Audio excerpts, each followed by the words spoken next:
This is Capitalize Your Finances, the show representing you, a select group of excited, ready, and fired up listeners seeking to potentially maximize your money moves and get after it. We don't settle for generic advice of always and nevers. Our currency is our intellect, and we constantly seek the logical way of likely creating advantages to potentially maximize wealth for our personal and unique situations. The show brings you this step-by-step framework to capitalize your finances in the aspects of your financial situation, and we strive to explore strategies and ideas to potentially help you capitalize on your financial decisions. We are capitalizers, and this is our show. Welcome back to Capitalize Your Finances. As always, I'm your host, Christopher A. Paniotu, the Cap in Capitalize. And today, we have a very special guest, a fellow podcaster that I've looked up to for many years now. He is the co-founder and CEO of Better Booch and the host of the We Study Billionaires podcast, which is part of the Investors Podcast Network. Trey Lockerbie, welcome to the show, my man. I'm honored. That's the best intro I've ever had. I really appreciate it. Thanks for having me on. Absolutely. And as far as the intro and the award-winning intro, I will send you a bill after this episode. But as agreed upon, it's neither here nor there. Okay? We have a lot to cover. And obviously, a lot of people know you from the We Study Billionaires podcast. That's where I got to learn about you. And after we connected and I started discovering more about really your main career, which is the Better Booch industry, I wanted to take the episode and kind of blend in the two worlds, because it's almost like you're living two ulterior lives, okay? Which we will try all in the 75 minutes, okay? And so let's first talk about what led you to becoming you. And can you take just a brief moment to walk us through kind of your upbringing from childhood through high school and college? And the reason why I'm asking that is I'm trying to get to what was the main inspiration of you co-founding Better Booch. Sure, absolutely.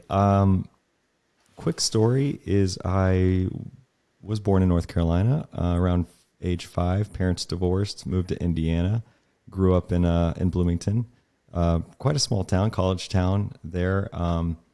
Really kind of despised being there for a long time just because of the circumstances. But as I've kind of, I think around high school, I started to look around and say, this is pretty idyllic. And even looking back, I'm quite proud of the town I grew up in and really fond of it. And I even have, it's a really interesting distinction between living in LA now and raising 2 kids where I am currently.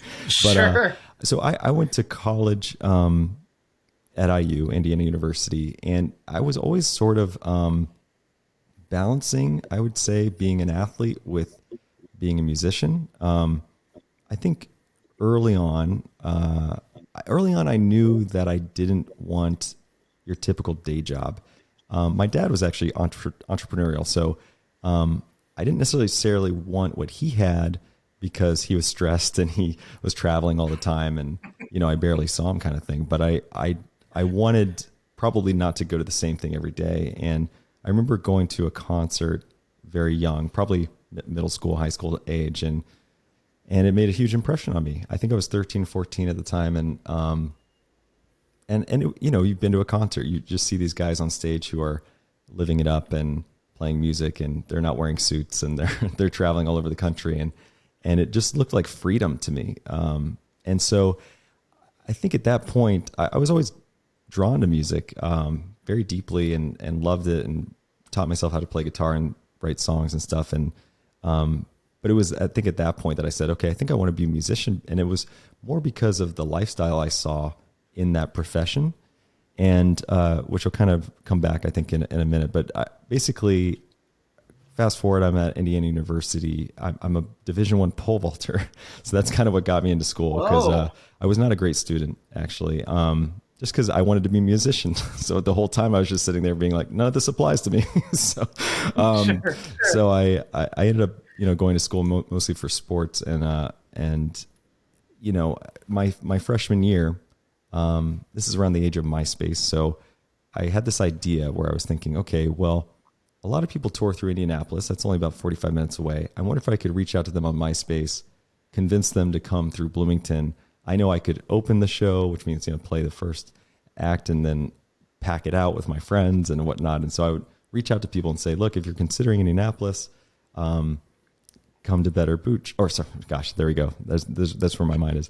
Come to Bloomington. Right. And I was also I had this insight, I think, early on, and it was probably more like quick learning, where I would reach out to venues on my behalf to book a show, and then I'd get no response. So I thought, okay, probably need to come up with like an agency name or something. So I came up with this name, Bruce McKay Entertainment, my roommate at the time, and I came up with it just because it sounded like an old guy who has been in the entertainment industry for a long time. And I started reaching out to people saying, even on MySpace, being like, I'm with Bruce McKay Entertainment. We'd like to book you at this venue, at yada, yada. And this is out of our dorm room. And so I got this call from a guy called Ernie Halter, who's just probably the most incredible vocalist and great songwriter. Justin Bieber was an early fan of his. He used to come to his shows when he was still, probably 16 and whatnot. And he was huge on MySpace. He reached out. He gave me a call, actually, and he was like, hey, I'm trying to reach Bruce McKay Entertainment because our booking agent just dropped us, and we're looking to finish out this tour, and I need help booking the rest of the tour. Can you help? And I said, yeah, I want to help you out. So I was just trying to get on the road, I guess is my point. I was trying to get out of Bloomington. There's no music industry there. There's really no way, I didn't have a platform to jump from. So I was just sort of saying yes to everything. And I ended up helping him book out the rest of his tour. And towards the end of that, he said, look, you know more about this tour than anybody. Do you want to come on the road with me and be my tour manager? Which at the time I thought wasn't a real job, but I was like, yes, just saying yes. So I went on tour with him, and lucky for me, he went back to LA. I treated him like a celebrity, even though we were playing these dive bars, across America. I think our, first show is in Jacksonville, Florida, and the diviest bar you've ever been in. But anyway, I'd drop him off at sound check. I'd go to the hotel. I'd check him in. I'd come back with room keys. His luggage would be in the room. I just kind of treated him like he was a celebrity because I was 18. And by the way, that was another funny part where the first night we were actually hanging out in person. He was like, well, how old are you? And I was like, 18. I was like, why? How old are you? He was like, 30. And so he was like, you're 18. I was like, you're 30. So I wasn't even old enough to be in the bars, and luckily I had a fake ID. So, anyway, it got me on the road, and I just treated him really well. And he went back to LA, and he told all of his friends about me and said, you got to pick this guy up. And so the next tour I went on, was again with Ernie, and then this group who went on to be Lady Antebellum, and the same thing. I treated them really well. And at the time, what's kind of interesting about that is, Charles, the lead singer of Lady A, his older brother was really the more successful artist at the time. He had a record deal. He had a top 5 hit. So the whole time, Charles and I got along, and he was like, I'm going to get you a job with my brother, on a tour bus and all these big things. And I said, that sounds great. So my sophomore year of college, I got a call from Josh Kelly, Charles's older brother. And he said, hey, I heard you're great. I want to take you on tour. Starts Wednesday or whatever. And I said, that's when I kind of knew I had to drop out. So I dropped out, went on tour with Josh for a couple of years, ended up moving to Nashville with him and Charles and Dave from the Lady A. And we all lived in a house together, Josh's house, because he was the only successful one at the time. And that house was fun. It was like we called it Hotel Kelly, because all these artists would tour through and stay there. And it was just sort of like this, nomadic existence. And I guess where I'm getting really long-winded early on here, so I apologize. That is okay. But I guess what made me is I got to see that lifestyle long-term was not what I really wanted, because it meant being gone all the time. And so I started looking for alternatives. One led to investing, because I was sitting on a tour bus a lot in a green room and with a lot of downtime, and thinking to myself, okay, how do I make more money just sitting here? Maybe I should learn about investing. And then the other thing was kombucha, because my sister introduced me to it, and we can talk about that. And I had a real passion for it ultimately. And when I met my now wife, she and I were in the same boat. She was touring with Rihanna, and we had been all over the world. We had seen what that was like. And we said, we want to try something else, something that keeps us around, something that's healthy. And so 6 months into dating, we started a kombucha company together. And so I'll stop there, but that's kind of what brought me to where I am. No, I think that is an awesome, awesome story. And after this, I'm going to have to introduce you to Ryan Dusick, because, I mean, this just became a musical hour. Now, regarding Better Booch, and specifically founding the company with really any family member, but specifically your wife, I know your sister was part of the inspiration for it. What was it like founding a company with your infinitely better half? Well put. In the early days, it was, well, I should say in the very beginning, we have photos of the first night. It was actually on a Valentine's Day. How romantic. We spent it in a commercial kitchen brewing kombucha together. And we have a photo, and you can see in the photo how excited we are and how happy we are. And just the idea of doing something different for music was really exhilarating at the time. And to be quite honest, there was also this exciting element of control, because in music, like while it looked like freedom, I had zero control over anything. I didn't have control over my time in any way, shape, or form. Maybe I was booked for a wedding and all of a sudden I got called to go on tour. It's just all these things you miss out on. And with the idea of this tea business, very quickly it was sort of like, wait, I can make, 10 cans of kombucha that could sell for $5 each and make Y amount of money. So whereas in music, you're writing an infinite amount of songs and there's no guarantee you make any money from anything ever. So it's sort of like very nebulous. And so just the idea of having that control, not only of our time, but also at least a rough idea of how much money we could make if we sold a certain amount of cans of physical product. There was a lot of excitement, a lot of, I guess a challenge in the early days. And so one thing that kind of was I think, eye-opener for us early on was we ran into a couple scenarios where people were just not good people.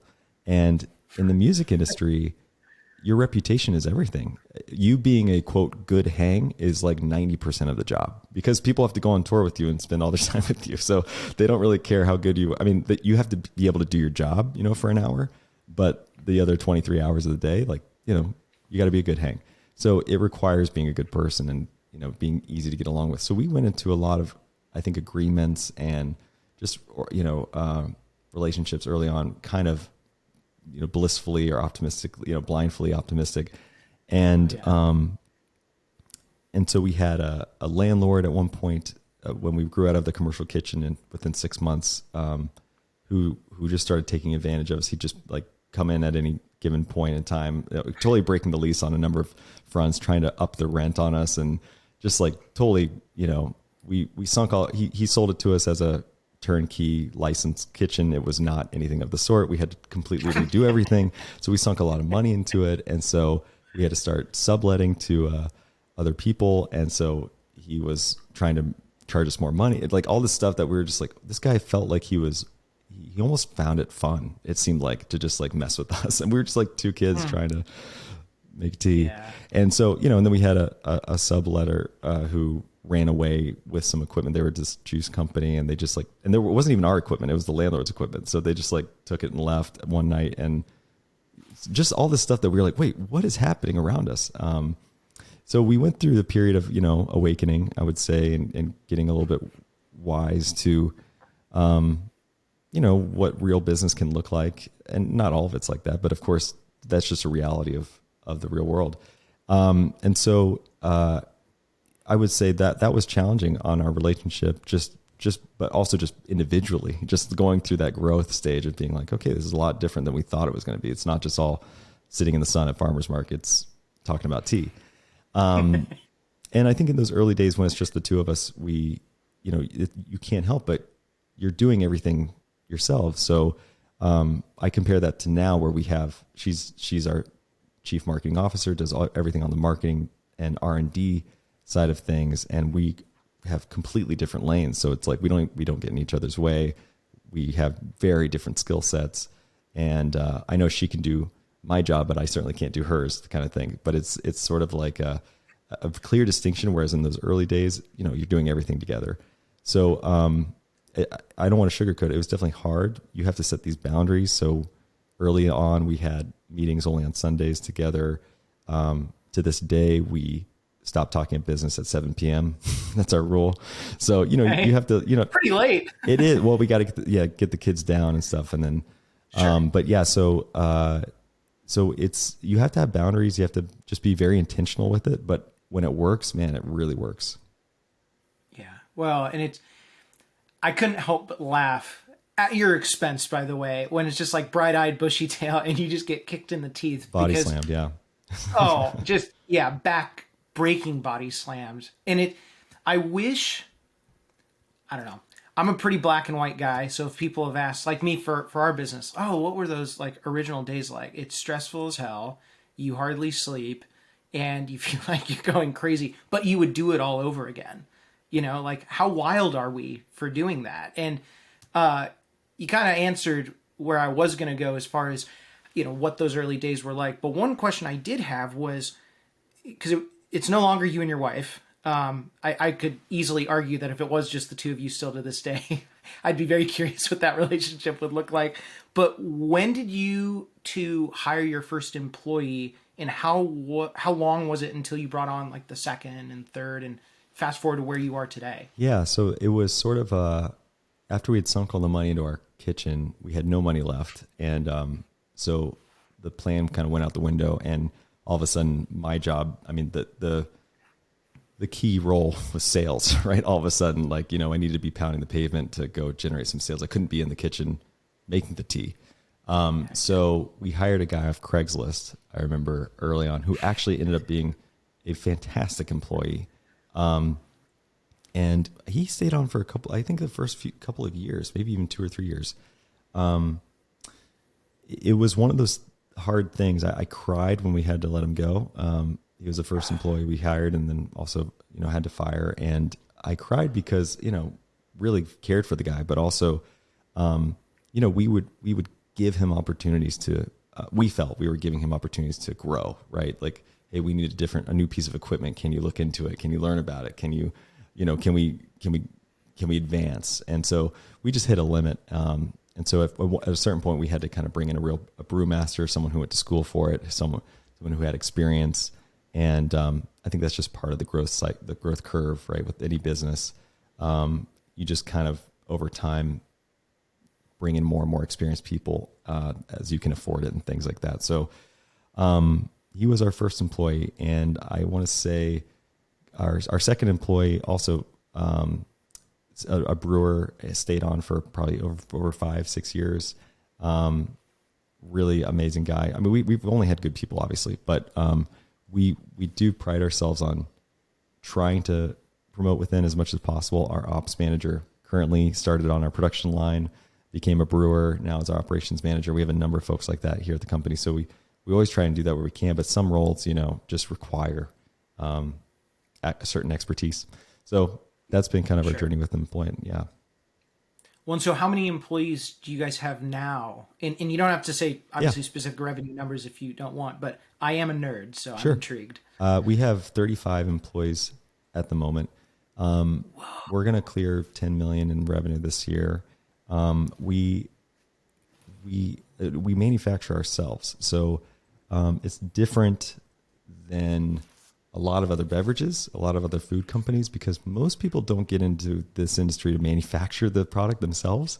They just get a co-packer. And there's a lot of reasons why you should just do that. With kombucha, it's actually a living product. It's alive. It's fermenting, and it requires a certain, closeness to the product and expertise.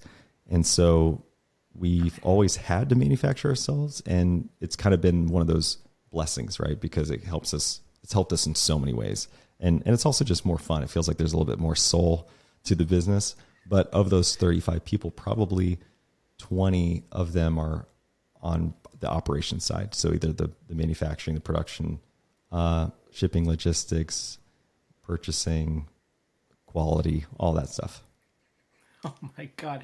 That is so awesome. And congrats on breaking, well, the year is young, but I have no doubt that you're going to hit the 10 million by year end. And then I might have to fly out to LA to celebrate. Let's do it. Now, regarding your future plans for Better Booch. Okay. And I always hate when people are like, what are your 10-year plans? Because, I mean, you know this never happens, right? However, I think it's valuable to have that North Star in mind, whatever that is. And so, like, what is the North Star in the future for Better Booch? I mean, what's the next big step that you guys are trying to tackle? I was just reminded of one of my favorite Charlie Munger quotes, who says, "I don't do financial projections because I don't like throwing up on my desk." So, it's such a good one. Great quote. Yeah, it's hard to say. I mean, right now, I would say my mission with Better Booch is to see kombucha's full potential, because, in my opinion, it's still very much a misunderstood, underappreciated product, or just clearly, like, simply unknown. A lot of people still don't know about kombucha. The household penetration is an industry term, is, under 10%. I think it's closer to 8%. And, most other products are in the 25 to 30 range at least. So it's got a long way to run. The light bulb went off for me when I first brewed what's called our Morning Glory flavor. Now it's a peach tea kombucha. And the idea in my mind was, oh my gosh, this is actually delicious. Everyone I know and who I grew up with would drink this if I didn't have to convince them that, it was healthy, and whatnot. It's just a beverage that tastes great. So whereas at the time, a lot of the kombucha that was out there, and there's really only one, was doing it a certain way that was very harsh, very vinegary, very polarizing. So I still believe that to this day. I still think if you compare kombucha to any other beverage, it's wins hands down. It's hard to beat, I would say, the unmatched advantage of a fermented living food. There's all kinds of studies now coming out, which is so exciting. So there's a Stanford study that showed how fermented beverages, foods, kombucha, sauerkraut, kimchi, actually decrease inflammation in the body, which is just unbelievable. But, not something we kind of knew innately. There was a recent study kind of saying the same thing out of Nature. So the science is kind of catching up to what we all, I think, believed a decade ago. And that's been most exciting. I think putting extra wind in our sails nowadays, because now that we've refined the product, we feel like it's as good as any tea or soda you've drank, and as enjoyable. If you compare it to the health aspects of any other drink, and just add to the fact that it's alive and you're alive, and, it helps replenish, the probiotics inside you already. I mean, there's all kinds of health benefits that keep us going. And I guess I don't think we're remotely close to the potential of kombucha. I'll add this too, because it's just a wild moonshot idea. But with all this AI happening, you might be familiar with how DeepMind has been mapping protein folds and things of that nature that could not be done otherwise. Well, there's $100 trillion. There's 100 trillion organisms in your body, and a lot of them look alike. It's hard to identify which one's which. But AI is already mapping it, and there are actually already studies showing that you can clearly identify someone who has something like IBS or Crohn's, or has the profile to develop it, or other diseases.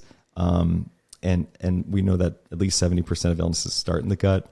Your serotonin starts in your gut, your happiness. So actually being able to design beverages that might have an impact in like a more direct way is really exciting, if I get really nerdy about it. So yeah, I just don't think we're anywhere close to the full potential. And so we're sold in almost every major retailer, at least in one region. And so the short idea is, we want to see us expand, but my real mission is just seeing how far the product can go. Yeah. Well, I can say, so a couple things on that. Business wise, if it was a stock, the upside is huge because it's just so untapped. Personally, so I can't remember if I've told you this in our communication. I've had Crohn's since I was 4. I was diagnosed when I was 4, and so for me, growing up, like, I always wanted to be healthy. Like, that was my Christmas wish, and I never got it. And so, I either would get healthy or not. And I'm obviously here today, transitioned into drug-free bodybuilding. I don't compete anymore. But that's where I discovered kombucha, and there was this huge, because fitness is it's mainstream, but it's also underground. It's very odd. And I can tell you in the fitness community, kombucha is all over the place. And I remember I tried it, and it's definitely unique. Like if you're not ready for it, you're like, whoa, this is a different flavor. And it's almost like a different texture. But I noticed with my stomach, you don't notice it when you drink it, but you notice it when you stop. And so I do, to your point, I'm a huge believer in what kombucha is doing. And I want you guys to blow up in Washington, right? You know what? I have a whole right we're up the road. gonna launch a new seasons next month. So I don't know if you have one of those around you. I think Costco as well. So hopefully we'll be up in your neighborhood shortly. Well, we definitely have a Costco. We have many Costcos. Well, if you're ever up here, let me know, and then we'll come out and support you. And I got a loud voice, so I'll just scream at everyone to come buy your product. It'll be free advertising. But enough about some Booch for now. Let's transition a little bit to TIP, which is actually, ironically, what you're more well known for. Okay. Now, how did you even discover the Investors Podcast Network, and what was that journey like in regards to becoming a host of the popular We Study Billionaires podcast? Yeah, this one's wild. So as I kind of mentioned that while I was a musician, even I started learning about investing. I went down a very different path than I'm doing today. I went down options and learning about I was trying to generate income more than even, invest. So I went down the options route, and I started the tea business, and I didn't know much about business to begin with. And through basically a weird circumstance, I heard about this dinner that Warren Buffett was going to be at. And I basically just invited myself to it and said, I'm flying out. Nice. I'm going to be there.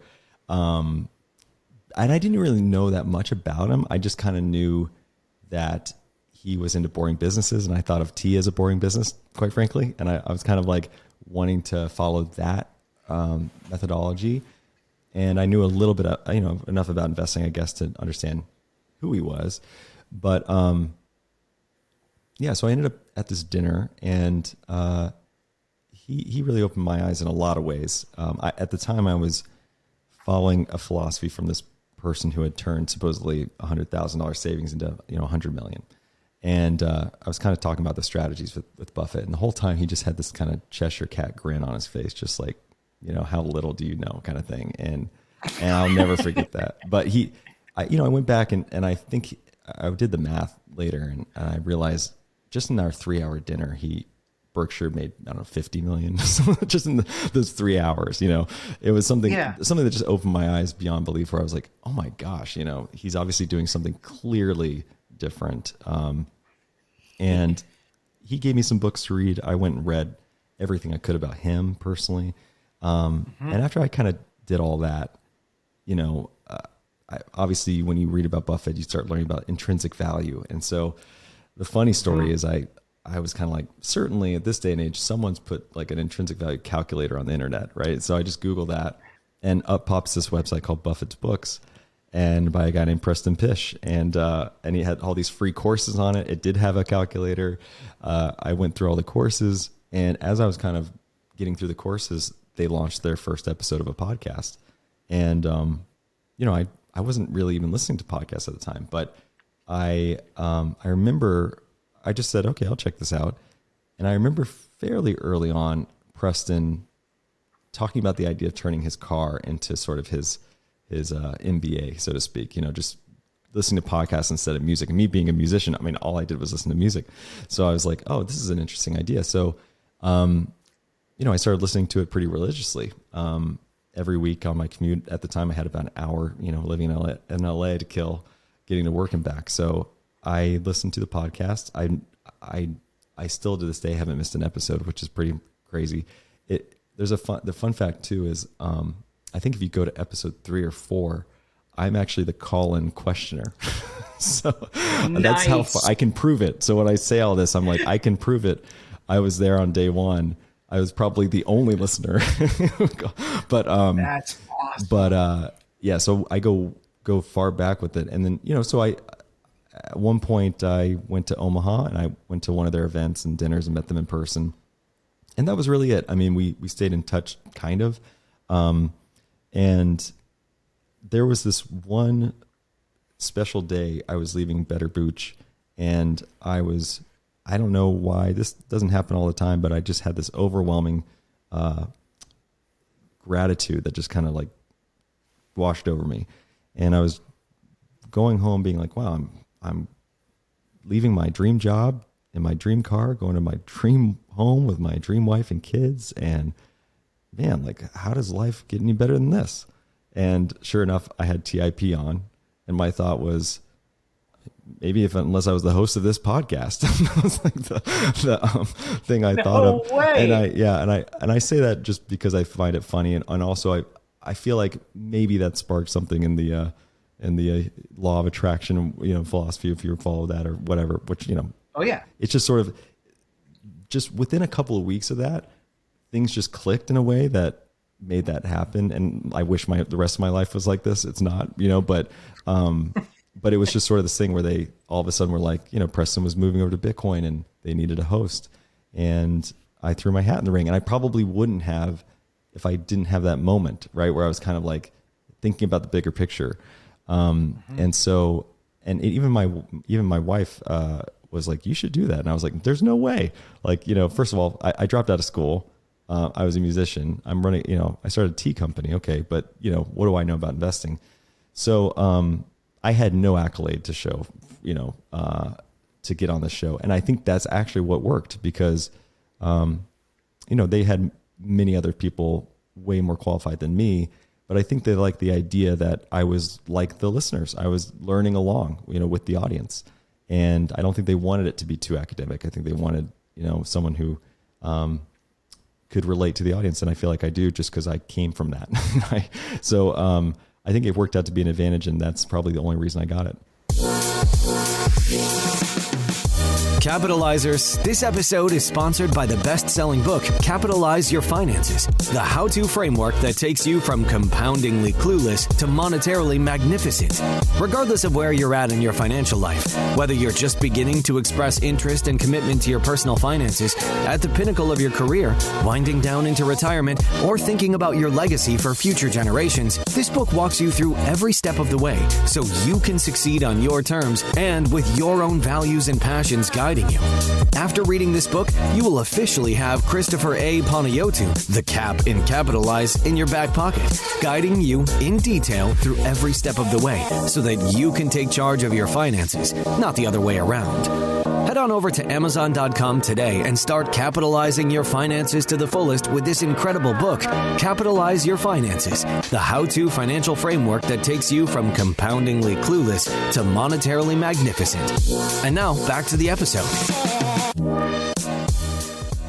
That is such a cool story. It's both extremely climactic and then also kind of anticlimactic when you're like, oh, I'll shoot my shot. And right. Sure as heck, there you are, right? Man. And it's also wild. It's probably wild for you to think of that story now. I'm laughing at episode. I'm going to go back and listen to episode 3. Yeah. And hear you as the caller. But now thinking of what the Investors Podcast Network has become, to that thought where like, oh, I'll just give it. Because I highly doubt there would be any way if you just said that today without being through TIP. No offense, but like sure. Oh, yeah, anyone, it isn't going to happen. So for you, so you get on, okay, what was the initial game plan like when you came in regarding being the host, and what changes were made along the way? Because as you know, running a business, the original plans never really go according to plan. Yeah.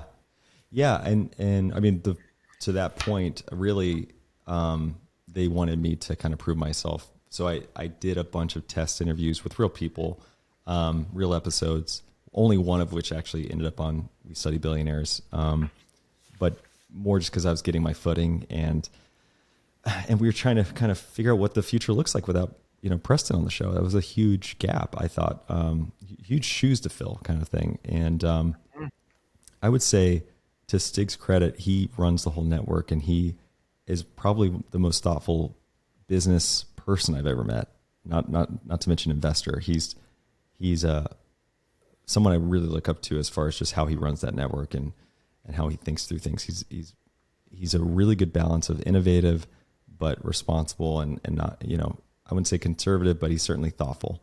And so, I'm trying to think back to those early days. I remember the first episode Stig and I did together where he introduced me, and I felt very much out of my element because I think we were doing one of those more kind of quarterly updates on the markets. And it's kind of like being thrown into the big leagues or something. And you're kind of like, feel like it's very much a rookie. I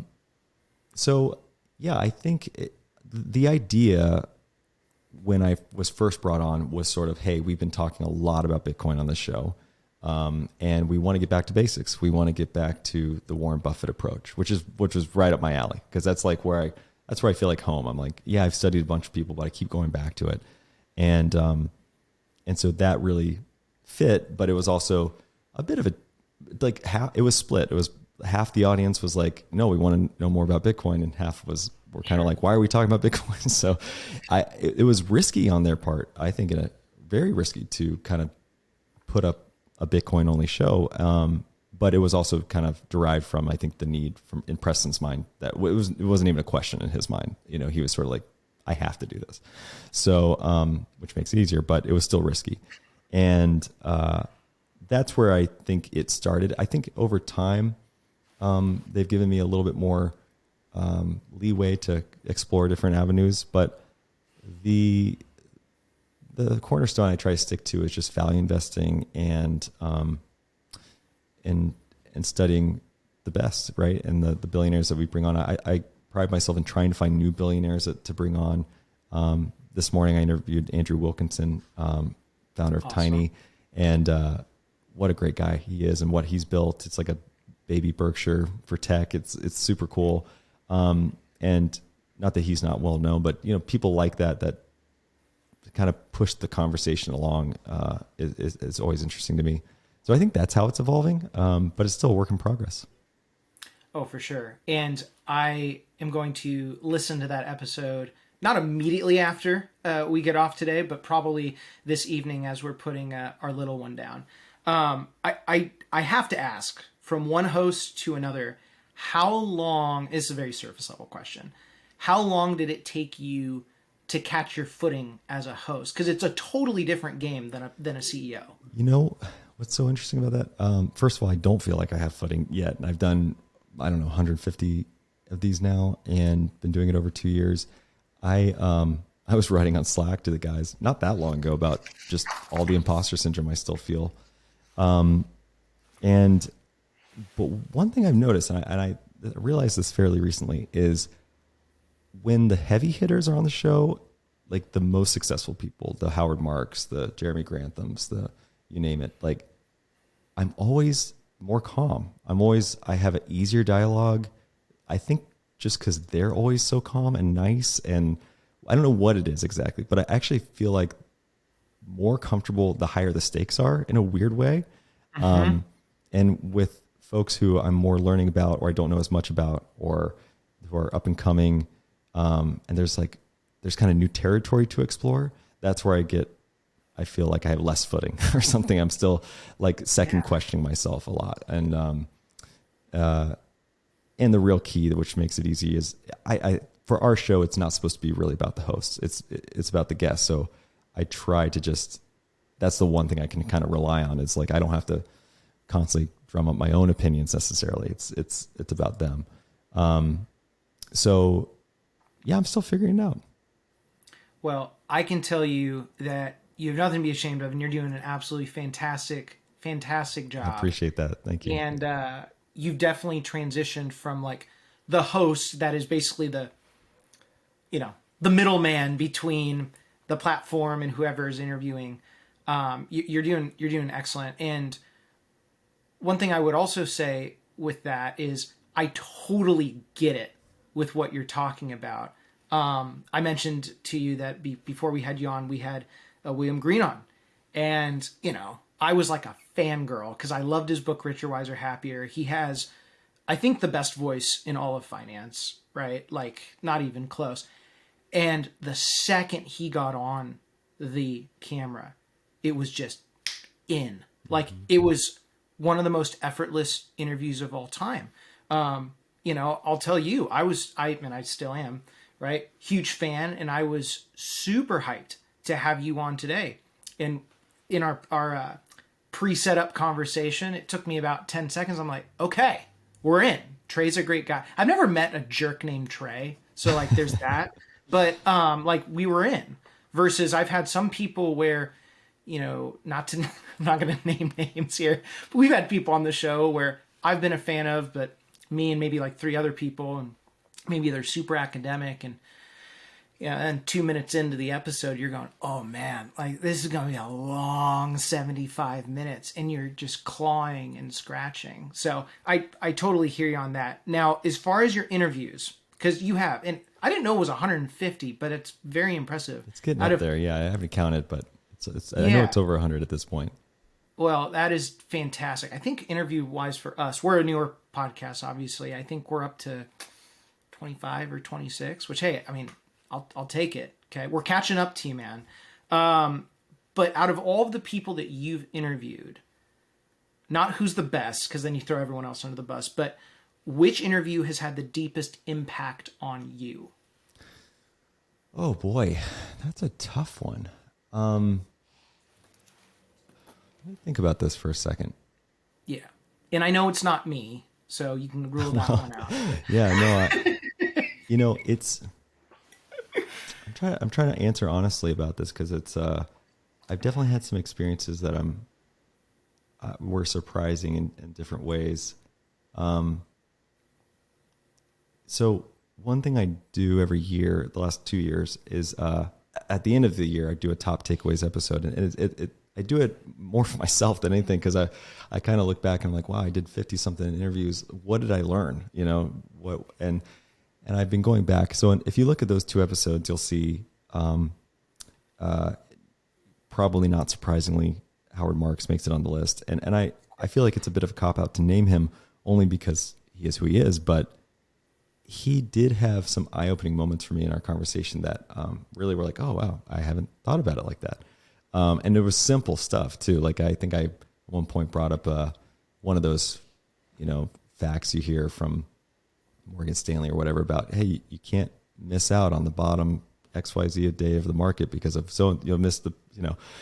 Yeah. And I don't know. He said something as simple as like, yeah, but if you miss the biggest declines, then he just kind of flipped it on his head in a way that I was like, oh yeah, that makes sense. You know, like, yeah. Clearly, you know, I think he called it like, you know, fun with numbers. And I always loved that. So yeah, he stands out. I've had really great, I would say Brian Feraldi, if I go to more of the up and comer, range. Oh, you know what? Yeah. So I have another one too, but maybe not coincidentally, the 3 Motley Fool guys that I've talked to are always my favorite. So David Gardner, who I've had a couple times on the show, absolutely love. Just the human, he's just incredible. Also just incredible guest and speaker. Morgan Housel. I remember that interview very clearly and just, wow, what a thinker he is. And I loved his book, you know, like everyone does, but really just seeing how his brain works in real life was fun. And I liked that he's also, I could relate to him because he didn't have that kind of traditional upbringing, in a very unique upbringing, being like a professional skier at a young age and things of that nature. And I felt like he thinks in a certain way for a real reason, like a really specific reason. And then I mentioned Brian Feraldi, who has been a really great resource for me to help brush up on ideas or get to understand ideas that I think he does that really good job of distilling stuff down into very basic, simple, kind of bite-sized bits. And so always enjoyed those. So probably not surprisingly, I love those 3 guys and having them on the show. And then there's others that come to mind, to be honest. Yeah, I could go on and on. I guess I'll stop there, but that's where I'm at. Well, I was going to say, so Morgan Housel, The Psychology of Money, what he is not as well known about is he's one of our neighbors, because he's 40 minutes up by 5. So I've actually been trying to get him on the show, because I'm like, dude, like, you want to just come on down to the office? Like, we can kick it and have a great time. But he, and I think his book just passed 3 million copies sold, which is incredible. Wow. I mean, absolutely mind blowing. And also, from what it's worth, I'm not going to like turn into a Morgan Housel fanboy. But his book, he wrote it, from what I understand, pretty quickly. I think it was like in and out in a year. So the fact that he did all of that, I mean, Morgan, if you're listening, hats off to you, man. Now, I want to ask Trey, you about comparing the two professions, okay? Because they're totally different, okay? It's not even apples to oranges. So what about podcast hosting has made you a better CEO of Better Booch? And then let's reverse it. What about being an amazing CEO has made you a better podcast host?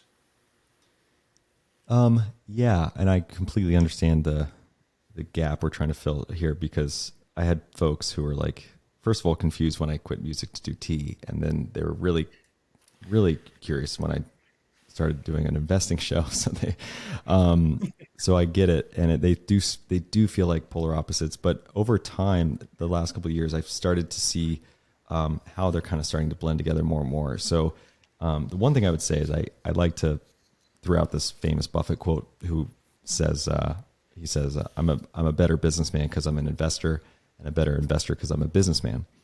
And so I try to use it as a sort of self-reinforcing mechanism. And I've also, I study really successful people all the time as my job and so it's one thing that comes up a lot is people, it's this idea of continuous learning, really is what it is. Whatever profession you're in, and it seems like all the major, entrepreneurs who have been successful, they're constant learners, they're constant readers. So at a minimum, I look at it as sort of my vehicle for that, for just continuous learning. And then I would say that I really gravitate towards this philosophy from Buffett about being the capital allocator for your company. So as a CEO, that's how I look at everything. I look at everything like it's an investment. And it sounds so obvious, but you would be surprised how many people don't think that way when they're running a company. And it takes a little bit more intention or something, I think, because it wasn't natural for me, I guess is what I'm trying to say. So while I do it, or while I've been doing it now, I've just seen what he means by that, because it could be anything from hiring someone to, approving a marketing budget or whatever, what have you. But everything is an investment. The people, the actual product, the strategies. And so you are investing all day long. That's what I feel like I'm doing. So if I can just continue to study the best people who think about investing every day, then it's going to seep into my business some way, somehow. And the last thing I would just say, and this is very true, I feel like I learn a lot by how Stig runs TIP. And I try to adopt a lot of things. He's very culture oriented. He's not trying to grow it for growth's sake. He makes a lot of hard choices that are very impressive, and it's inspiring because it makes me kind of rethink how I look at Better Booch. So just even and keep in mind, Better Booch is sort of my only business context, right? Like I haven't really worked a real job outside of it. So just even that exposure to someone else and seeing how they're running a company has impacted how I run Better Booch. So all those three things, I think. Yeah. Well, I'm calling you out because I think the world of you. There's that imposter syndrome, man. That is definitely a real-time job. Like, definitely. And you actually teed it up perfectly. And also, that was not intended to be a pun, but being a financial show, I cannot help but get just a smidget more nerdy than the average bear. And so, financially speaking, without diving too deep into the weeds, I can only imagine founding a company like Better Booch. Because let's face it, there's costs of goods, there's the materials. Like it has to be an expensive endeavor. And so how long did it take you and your wife to become profitable? And then once you did, what was your general philosophy of utilizing those profits? Did you reinvest it in yourself? Did you take distributions, which allowed you to have some flexibility with TIP? What was that adventure like? Yeah. So I kind of laugh because, we were profitable or breaking for the first 7 years of the business. But as much as I would like to take credit for that, it was all out of necessity. So what I mean is we were very naive when we started out. I was smart enough, I think, we were smart enough to say, we probably need our own bank account. That should be the first thing we do, just so everyone's clean, organized, all in one place. And when we opened the bank account, we went and talked to a banker. We're like, okay, we want to take out a business loan, to start this business. And they were like, what are you talking about? You got to be in business 5 years plus to get a business loan. And so we were like, okay, well, how do people start businesses? I don't, we're too young, or we had really no network of individuals. We went to kind of anyone peripherally we could find to maybe invest, but no one was going to invest in a couple of musicians trying to start a kombucha company. So we were left to do it ourselves and bootstrap it. And I think we learned a ton just from doing that. But yeah, for the first 7 years, it was a real grind, because we were also manufacturing every unit ourselves by hand, for a very long time. We didn't even have a semi-automated filler till probably year 6. we hand labeled probably for the first 6 or 7 years. I mean, it was laughable to a degree, but that's what it takes when you're literally taking every dollar as you put it and reinvesting it, because we needed it to grow, to get to where we wanted it to be. And that's what it took. So for years, as much as I was even learning about investing, I had no money to invest. All of it was going back into this business. So it was sort of funny, but it was sort of this idea that I knew one day I'll have money, and then I'll know how to invest. So I'm not starting from scratch. So all of this work, learning about TIP, was almost with this belief in mind that, at some point this will be applicable for me, and then it'll make sense. Right. So, we around 2018 or so, we got some big contracts and we started to grow nationally. And so we were able to kind of start looking at outside investors, and we've brought on some incredible partners into the business. And so but that requires a different playbook. So we kind of set out to grow as aggressively as we could. And that requires a lot of times running a deficit, because you're investing in people, you're putting product out there sometimes for free just to get on shelf. There's all kinds of stuff. And so we're looking to get back to profitability about midway through this year, which is something I'm really excited about, because when you go down that path, my job at least has become almost full-time fundraising and just networking, building relationships, which I love to do. But fundraising can feel like auditioning a lot, right? It's like you're getting in a room with someone and you're pitching them an idea and they say yes or no, and you get a call back or you don't, kind of thing. I mean, there's a lot of there's a lot of inefficiency, I should say, with it. And I'm definitely excited about getting back to being in a more strategic position, just where we're launching actually new product lines this year for the first time. And so things like that are getting really excited for me.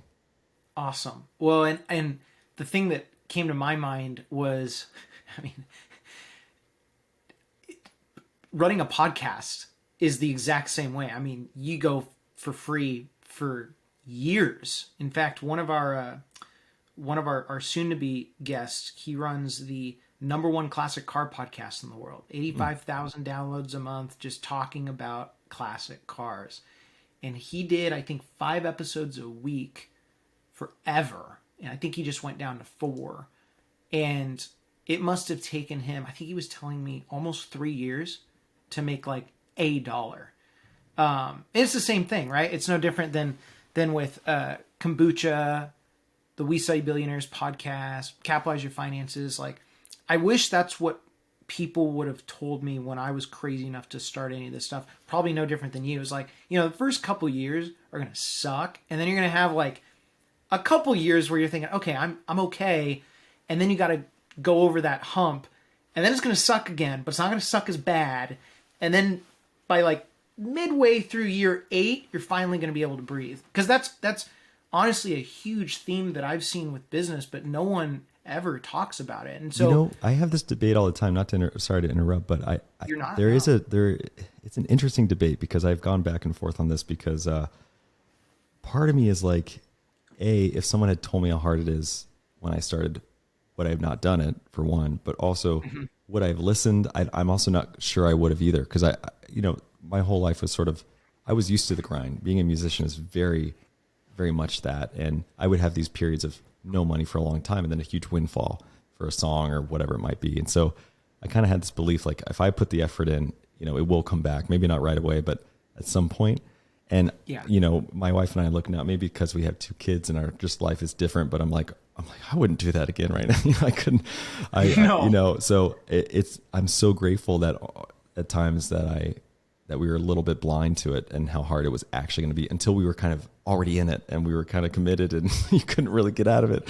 So it was sort of like, it was almost a blessing to not know. But that said, like one thing I do is when people, approach me about, hey, I'm thinking about starting a business, my first recommendation is that they read 0 to 1 because of the Peter Thiel book, because it's just I remember reading that. I was like, years into my business and I was still like, should I do this? It really it makes you kind of question. It's like, you got to one thing I love about it is like, you got at least the exercise of, could your business be a monopoly? Could it be, the biggest thing ever? And he's not saying, I guess, if it's not, then you shouldn't do it. But it's certainly like, it kind of puts you through that exercise to think about what it might take to succeed with what you're doing. And so I always tell people start there. I don't tell them why, but it's usually because if they still want to do it afterwards, then I'm like, all right, let's talk. Yeah. Yeah. Well, and it's interesting. I was speaking to, in fact, we had a fan email in a couple days ago, and he was saying that he wanted to start a business. He wanted to start a podcast. So the first thing on the business side, very similar, because they're all kind of a similar thing. Peter Thiel, the one that helped me when I was embarrassingly broke was Michael Kitz's in our industry. He wrote the 3-year rule. So the first year you become known, trusted, referrals come in from what he calls the guinea pigs of year 1. And then year 4 after, you're not financially destitute because people assume, well, he's not financially dead. So therefore we can trust him. But as far as the podcast side of things, it's even more than that. And I actually told the guy, I'm like, look, if you're trying to do all this, like, build up the business first, then you can afford to take time to reinvest into the podcast, because there's no way I could have done all of that at the very beginning, right? Like, but to your point, if someone came and told me all of that, I wouldn't have listened, So it's the chicken and the egg. Now, for you today, what does your financial landscape look like? Now, you already told us you kind of just reinvest profitability from Better Booch back into the business, and Stig's paying you your minimum wage, and so as that profitability changes, are you going to start to really hit the engine on growing the Lockerbie legacy, and you can copyright that? Oh man, yeah, that should be the book, I guess, someday, right? Yes. Our portfolio is interesting. I think my wife and I basically prioritized buying a home. So that was our first biggest investment outside of Better Booch, and very grateful we did that. Just building that foundation for the family and having roots feels really good. Beyond that, it was sort of, all right, well, let's build our safety net back up. So it was it was like building the cash position back up again. And that was the next point. So we're actually only, I think in the last year at a place where, beyond the 401k that we, participate in and things like that, looking at play money for other investments. I do have a portfolio. It's pretty small. And I use it for stuff that I have a lot of conviction in, and I really don't play around with it that much. But that's one benefit of interviewing a bunch of smart people. Sometimes an idea comes across and you go, maybe I'll look into that, and you want to invest and you play around with that. So, it's so funny how cyclical it's been for me, or I don't know if that's the right word, but it's like the more I learn about macro, the more I want to be like Buffett, and the more I learn about Buffett, the more I like start wanting to learn about Bitcoin. It's just like, it's so weird how like they kind of all come back to each other in a weird way. And I also save in Bitcoin too. I should mention that. Not, I can't, you can cut that part out. That's okay. So, but we'll go toe to toe with compliance for that. Yeah. One. Yeah. So, but the point is, I guess, that, it's something I don't recommend because one thing I've picked up from the podcast is I like to say, no one knows nothing, because I'm interviewing some of the smartest people in the world. Sometimes they're saying the complete opposite of each other. And that can become a little bit like alphabet soup, or, confusing, because you're like, I don't, if they don't know, or if they can't agree, then how am I supposed to know? Right.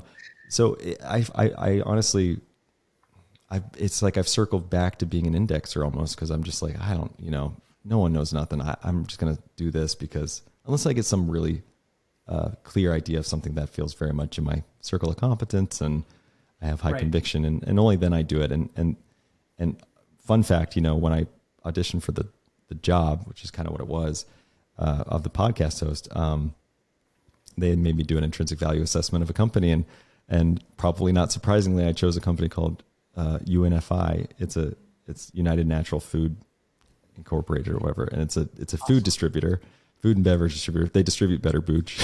So it's like very much in my circle of competence.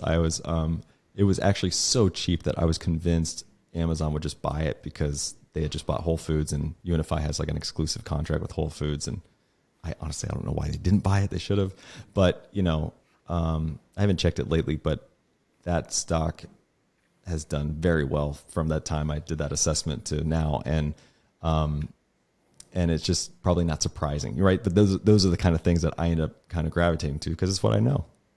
Sure. Which is very valuable. And for you, because I want to be respectful of your time, I know we're coming down to the wire, but I do have a couple fun little questions for you. So what right now is happening in your life that is just getting you hyped beyond belief to get up every day? You mentioned some new products. Do you have any future interviews that you are just jacked about? I mean, what is going on that you can give us a snippet? Well, I'm excited.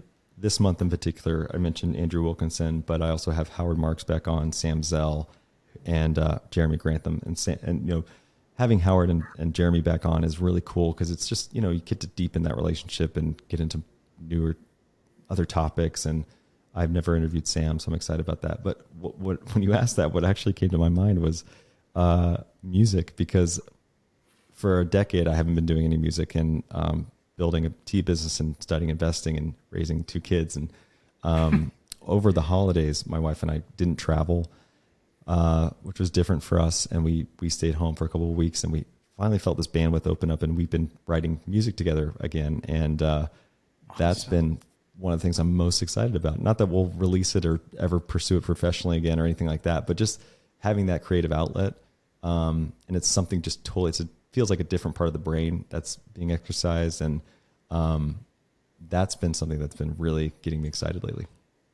That is so cool. Well, and I will say, for what it's worth, I'm not giving you the advice on the musical side of things, but if you do decide to promote it and produce it and all that, you're really not taking any risk, right? Because if it totally flops, no one's really going to know about it anyway. So best case scenario, you going full circle, your buddy Justin Bieber, you sell out for $200 million in 10 years like he did, which is crazy that he did that at I don't even think he's 30, Yeah. I mean, wow. So I'm just saying, the Lockerbie legacy, it's young, and there's a lot of opportunity there. So for you, regarding Better Booch, what advice would you give those that are looking to maybe not start a Better Booch competitor, but get into a food distribution-like company? Oh, that's a very specific question. I like it. First of all,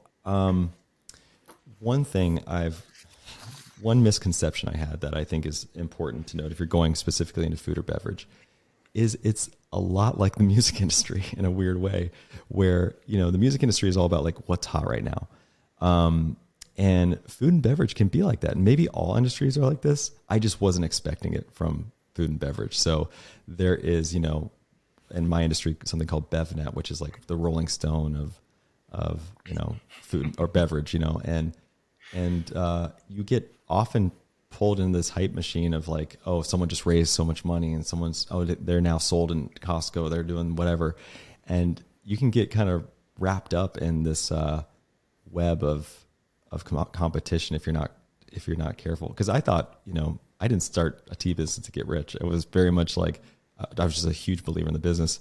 And that's the side note. Like, you should never start something for money because you won't make it. I strongly believe that. There were so many days I had to go hand product, package the stuff and then mop the floor.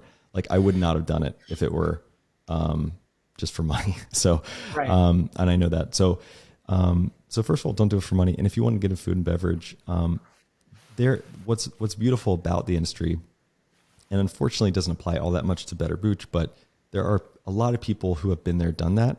There's a lot of founders who have built and sold. There's a lot of investors. And I find that, like I do with the podcast, I'm always seeking out advice from people who have done it before. And there are a lot of those, and they're usually very helpful and warm. And the whole industry as a whole seems very, like, even though there's competition, it's actually very welcoming. And then the third thing I would just say is, there's pros and cons with packaging the food or beverage yourself. I'd say the benefit is that you keep the quality up. There's no minimums. You can get to market quickly. You can innovate quickly. When COVID happened and it was hard to get line time because they were prioritizing all the big products, we would have been dead. And a lot of companies fell away from that. So there's a lot of benefits to doing yourself. But man, I don't know if I would do it if I didn't have to, because there's co-packers who their livelihood is manufacturing food and beverage, and they are experts on it, and there's facilities already built, and they're very expensive to go build out. So, I'd start there. Just knowing that there's people and resources, they are out there. There's a lot of, we just came off of something called the Natural Food Expo, happens twice a year. And it's like the Coachella of food and beverage. And you just look around, there's so many investors, so many people to talk to, so many speakers, panelists. It's like South by Southwest, and just start there. See who you bump into. It's an amazing industry. It really is. Like, it's super fun and way more fast paced. I thought I was building a boring tea business, and I tried to every day, but there's a bit of that element of, like, you get a new account, a big win, and it just feels like there's a lot of momentum behind it. It's cool. Yeah. Oh, it's the best building a business. Well, and on the flip side, what advice would you give those that are looking to get into the world of podcasting? Well, this is a tougher one, mainly because the grind that you highlighted that you did earlier, I missed all that because Stig and Preston did all that. And so they built the platform, and I got the luxury of just kind of strolling in and being like, thank you. And what I will say, because it comes up in the data, is probably not unlike, how Beyonce and Taylor Swift and all these artists in the music industry just continue to be the biggest artists. Podcasting can be like that to a degree, because I don't know this personally, but it seems like people find podcasts through charts or top ratings and things like that. And so there's a self-reinforcing mechanism, it seems, built in. No one's susceptible to insusceptible to competition, because new podcasts come out every day and climb the charts, and you see it happen just like in food and beverage. But like, I'm hesitating to say, like, it's hard, don't do it, like we talked about. But right. I would say that it's probably even harder than I imagined it would be when I got into it. So it's funny, you see people make it and you see people don't.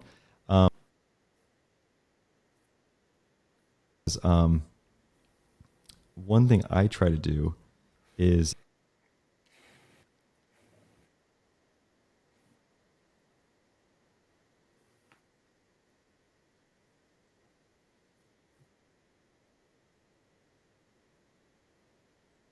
yeah.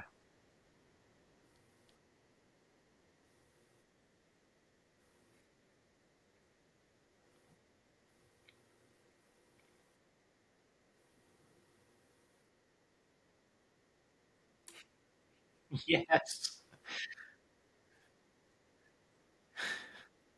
Here in podcasting, in my opinion. He is the GOAT. And literally every single person that he has on, it's it's pretty impressive. And what's more impressive to me is like I'm sure he just texts these people like, Oh yeah.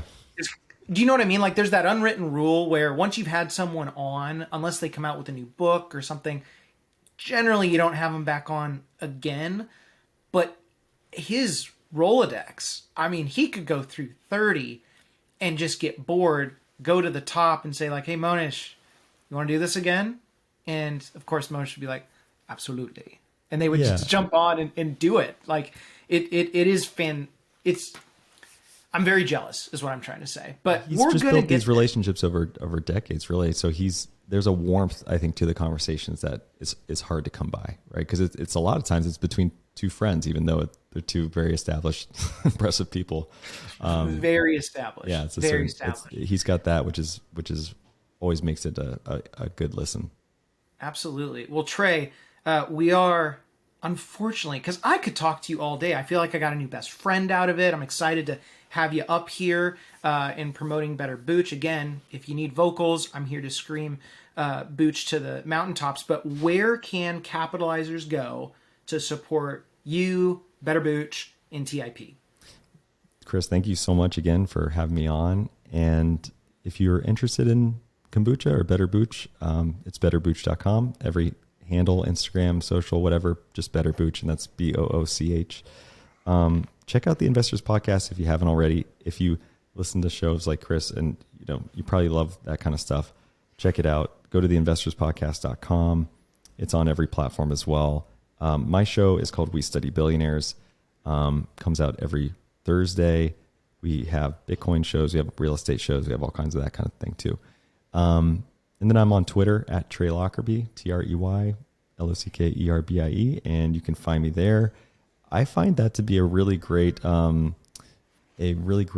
platform for connection, with the listeners and people who kind of have common interests. So find me there. Awesome.